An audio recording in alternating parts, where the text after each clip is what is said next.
Hey, there's a lot of action going on here at Terrific Con. I found this terrific artist here because we're at Terrific Con and he's terrific, so I'm going to ask him a little bit about himself. What's your name and what's your company? Larry Elig of Waxworks. Waxworks. And now, point out some of these fabulous detail. Tell us about how you got started in this, in making these great... I've been a professional sculptor, commercial sculptor, for about 35 years.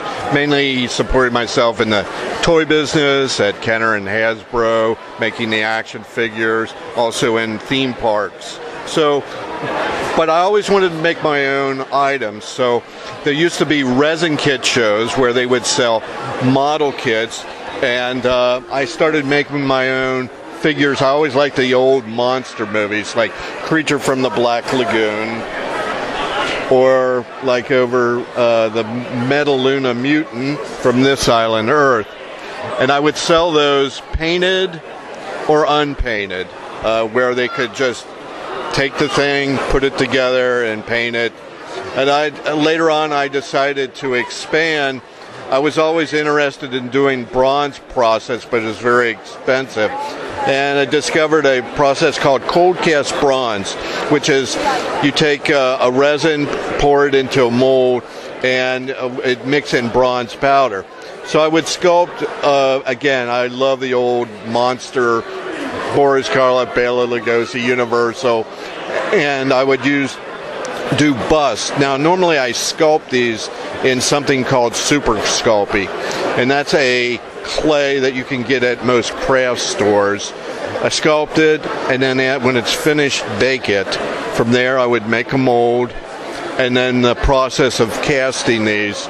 And I would, again, it's a urethane, a liquid plastic, two-part mix. You mix in bronze powder. From there, I cast it. It's rough as a cob. I got to clean it up. And then use steel wool on the surface, and that would bring the bronze powder to the surface. And then from there, we would add waxes. My wife, she's mainly the painter, Joanne. She paints. Say hi, Joanne. And she's been doing all the waxing of the figures. So we've been going to different conventions. I've done Wonderfest in Louisville, Kentucky, Monster Bash in Pittsburgh. Now I've come to this great convention in Connecticut. We do the Rhode Island Comic-Con. And next week we're going to be up in Providence doing the Necronomicon, which is devoted to H.P. Lovecraft. Speaking of which, there's right here is a sculpture we did of H.P. Lovecraft in his honor. So we're hoping that does well. So.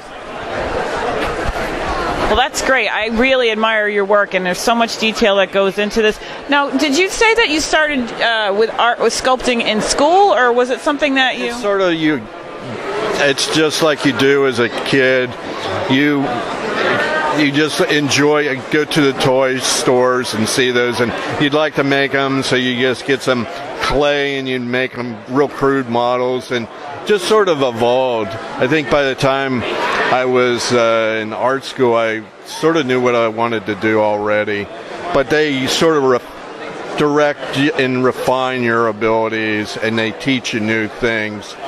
I learned a heck of a lot on the jobs, so you pick it up wherever you're able to. Now, how long have you had your own business?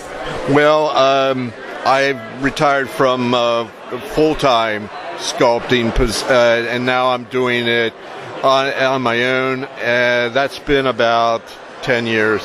So I do freelance work, and then also these sort of things for shows, and then a lot of fine art too. So great. Well, thank you very much. I hope you guys had a successful con, and we're looking forward to see you again. Enjoyed talking with you. Thank you.